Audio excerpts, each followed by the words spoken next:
thank the 1980s for creating that blueprint. The legendary Eartha Kitt said it the best. There are barely any artists anymore, just entertainers with a machine behind them. And she said the complete truth.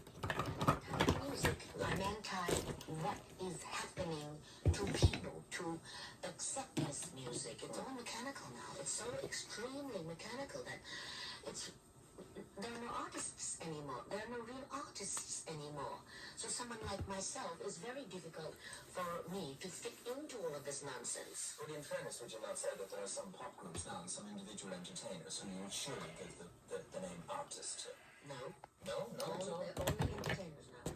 Only entertainers. Today I wanted to get on here and discuss the downfall of vocalists, the music industry, and why your favorite artists aren't selling as much. And of course, your favorite entertainers that couldn't sing for shit, but relied on a machine.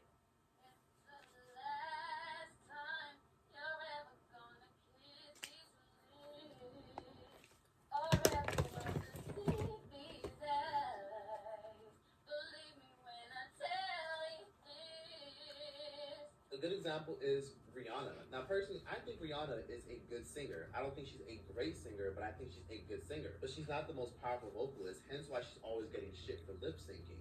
But let's be honest for a second. Rihanna is more of an entertainer and a great producer than she is a performer or a vocalist. But being... This is Tenable 1, exposure management for the modern attack surface.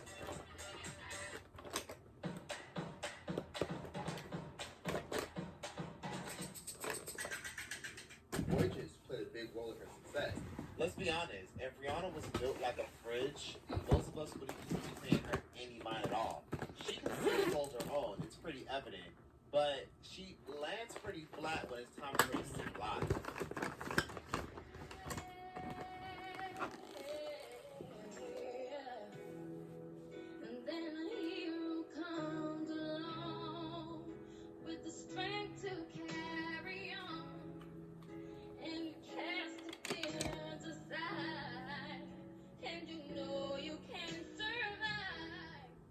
And of course, we can't forget about Diddy's on and off again Cassie, who can barely carry a note to save her life, let alone an entire song.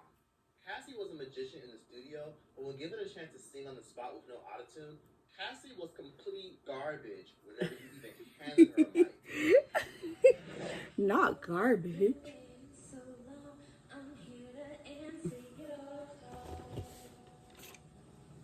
Ladies and gentlemen, I know that I shouldn't have had you waiting at all.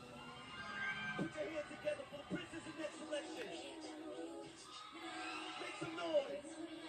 Cassie, come on.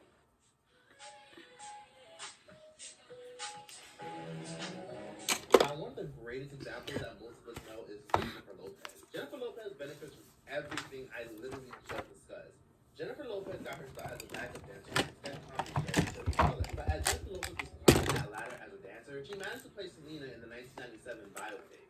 Critics were so amazed at her performance that many people for a second thought that a lot of the clips and the footage from that film was actually Selena. But I find it kind of odd because J-Lo didn't sing not one song in that movie. That film opened a lot of doors for J-Lo, and if it wasn't for that film, I don't think J-Lo would have ever had the opportunity to be a singer at 29 years old. Films opened up J-Lo to more of a mainstream audience, and by 1999, J-Lo was already working on her solo career and released her debut single, If You Had My Love. Unfortunately, J-Lo's voice was heavily auto-tuned, and we all know about J-Lo's ghost singing, how J-Lo barely sang any of her biggest hits or her debut single.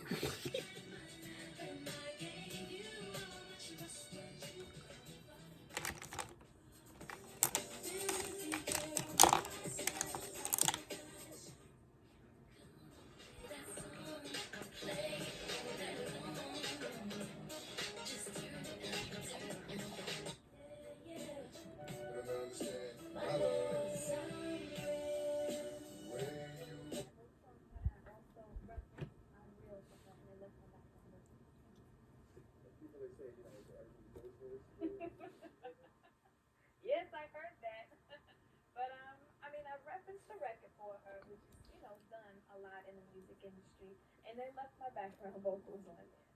Of course, we can't forget about that time where the music industry did something very shady, where they took a melody that Mariah Carey was already going to sample for her upcoming project and actually gave it to J-Lo, but Mariah Carey famously threw jabs at J-Lo because J-Lo accepted the record. Who calls herself Supergirl, says she often sleeps just 3 hours a night. When told Lopez claimed to get 8, Mariah said, quote, "If I had the luxury of not actually having to sing my own songs, I'd do that too." Certainly, she doesn't have a lot of respect for her as a singer. If I had the luxury of not having to sing my own songs, I would too.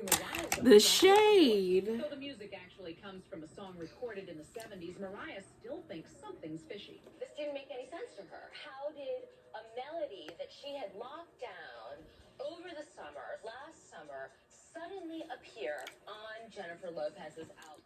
J-Lo was pulling a Vanilli Vanilli, which we all know is a reference from the 1980s. As we all know, the 1980s duo Vanilli Vanilli got a lot of flack back in the 1980s because they didn't sing any of their hit songs and even won Grammys for it. To the point that when this got out to the public, the Grammys actually revoked the Grammy back, and they got a lot of backlash and their career was virtually over. Now clearly, Ashanti couldn't do much to J-Lo, so of course Ashanti pretty much took her L. But this wasn't the first time this happened in the music industry. This has been happening for decades. A great example is, roughly around 30 years ago, an artist by the name of Lolita Holloway, legendary disco icon, got her vocals swept away, snatched away, and sampled by her permission. And it was actually given to an Italian house music group that used her vocals, capitalized off of it, and managed to hit major records and milestones just off of sampling her voice without her permission. People would when they sample my records, but the thing about it is when they don't give me credit. If there was a group called Black Box that sampled one of my Love Sensation. So the thing about them is they took it and they changed the name. And they changed the song. They sampled the song so much until it sounded like a new song. But it was still my voice.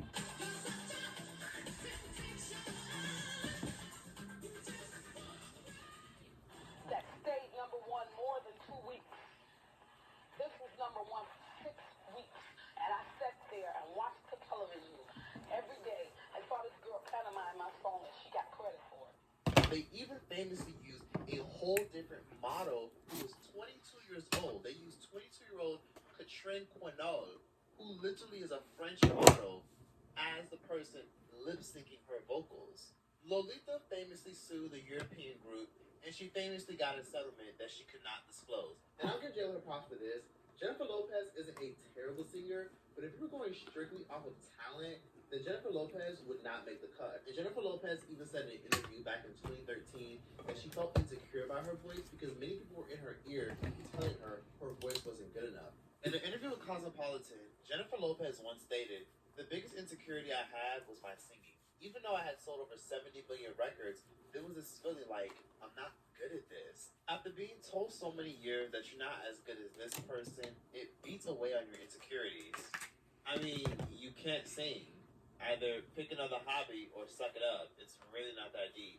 And to be honest with you, J-Lo kind of dug her own grave. And there's a reason why she's not really respected as an artist. And I really find it insane how she was selected to be a judge on American Idol a few years ago. I never genuinely understood why this can be selected to judge talent.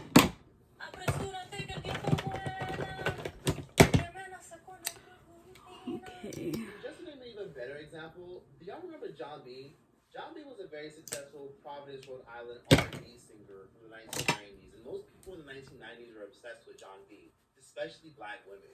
Women were obsessed with John B all over the world because he was a white boy with soul that could sing his ass off and sing R&B music. John B first got popping in the industry at 19 years old, back in 1995, and he was initially discovered by Tracy Edmonds, whom we all know as Babyface's ex-wife. And Babyface initially took him under his wing and polished him to be the great artist he ended up being throughout the 90s because he saw potential in John B. And not many white boys were thriving as R&B artists. I mean, there were white boys thriving as rappers, but John B was that token white boy that could really sing his ass off. John B is most notable for his songs Someone to Love, Pretty Girl, and his classic single that most people know, They Don't Know.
But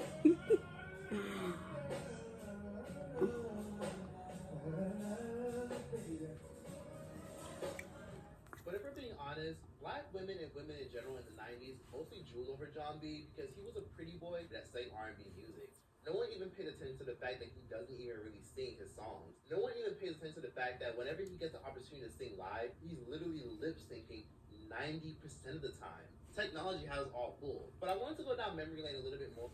Shop Michael's lowest prices of the season. Save store-wide and online now through March 26th. My lips are burning. My lips are burning. Not only for world events, but also for music and things that still affect us today. 2003 was also the year that pop legend Michael Jackson got dragged in a lot of legal trouble because he was charged in the year 2003 and taken to trial due to allegations of molestation.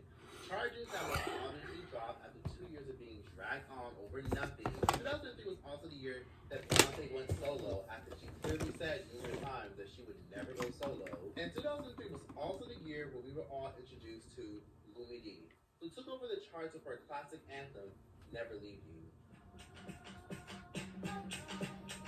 Now, I'll be honest, I initially forgot about Lumi D and that song, Uh-Oh, until rap superstar Nicki Minaj recently sampled her in her new single, Red Ruby the Sleeves, a couple weeks ago.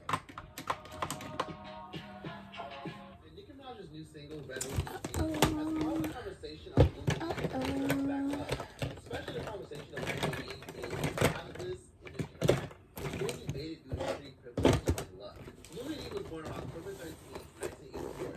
Lumi D was of Puerto Rican descent. She grew up in East Harlem, also known as Spanish Harlem. During the rise of gang violence, and before Harlem was the safe and gentrified Haven that it is today, Lumi D unfortunately didn't really have her parents in her life.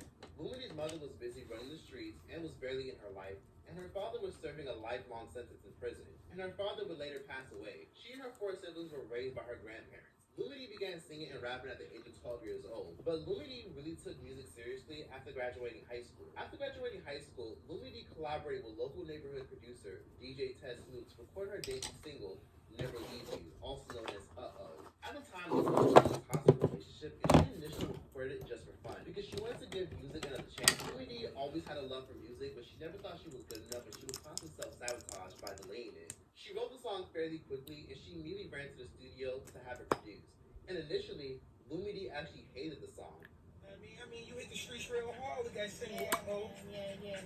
Well, basically, like you said, hit the streets real hard with it. We went to the streets first, and that's what got us here now with the album coming out and everything, because our intention wasn't to get a deal off the song. We threw it out there because, like, it was getting in other DJs' hands already, so we was like, you might as well just throw it out there. It was like a dub play. Exactly. Out of nowhere, New York City got a hold of it and started playing the record at clubs, which led to radio plays, and Lumi D became an overnight success as her single Never Leave You started to take over airwaves literally within 2 months. And every record label you could think of wanted a piece of her. She later signed with Universal Records, where she released her debut album, Almost Famous, on June 23rd.